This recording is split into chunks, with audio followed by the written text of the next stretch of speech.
In the 1950s, the small coastal town of Minamata, Japan, nestled along the shores of Kumamoto Prefecture, was known for its serene beauty and thriving fishing industry. However, beneath this picturesque facade lurked a silent killer that would forever alter the lives of its residents and echo through history as a chilling reminder of industrial neglect and environmental devastation.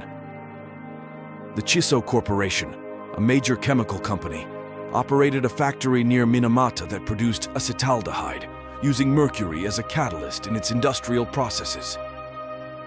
For years, the company had been disposing of its mercury-laden wastewater directly into Minamata Bay, a practice done with little regard for the environment or the potential consequences to human health.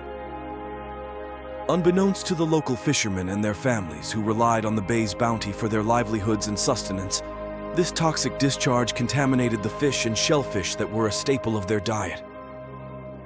As mercury accumulated in the marine food chain, it eventually reached levels that posed a serious threat to human health. In the early 1950s, residents began to exhibit troubling symptoms.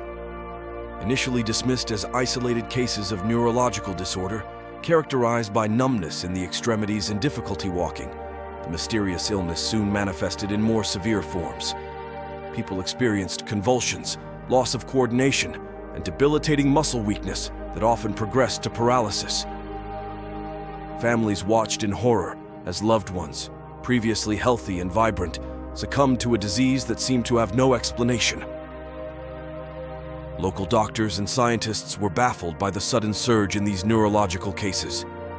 It wasn't until 1956 that a breakthrough came when Dr. Hajime Hosokawa, a physician working at the local hospital, made the connection between the strange symptoms and the consumption of contaminated seafood.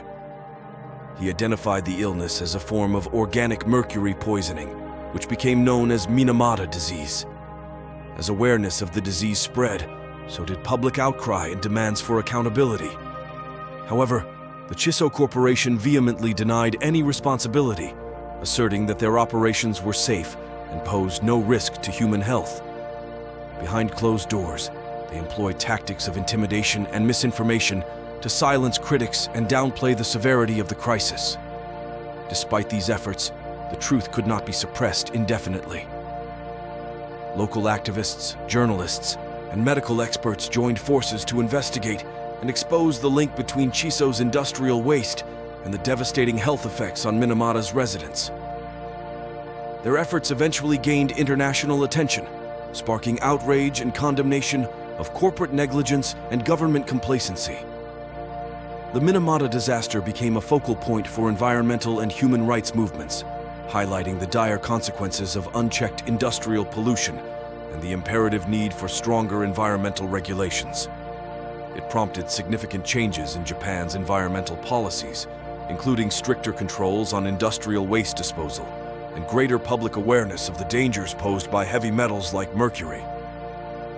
The legacy of Minamata lives on in the ongoing efforts to protect communities from similar environmental disasters and to hold corporations accountable for their actions. It serves as a sobering reminder of the delicate balance between industrial progress and environmental stewardship, and the profound impact that corporate decisions can have on the lives of ordinary people. Decades after the initial outbreak, Minamata continues to grapple with the long-term effects of mercury poisoning. Many survivors still live with debilitating health conditions, and families affected by Minamata disease advocate for justice and recognition of their suffering. The story of Minamata is not just a cautionary tale. It is a testament to the resilience of communities in the face of adversity and the enduring struggle for environmental justice worldwide.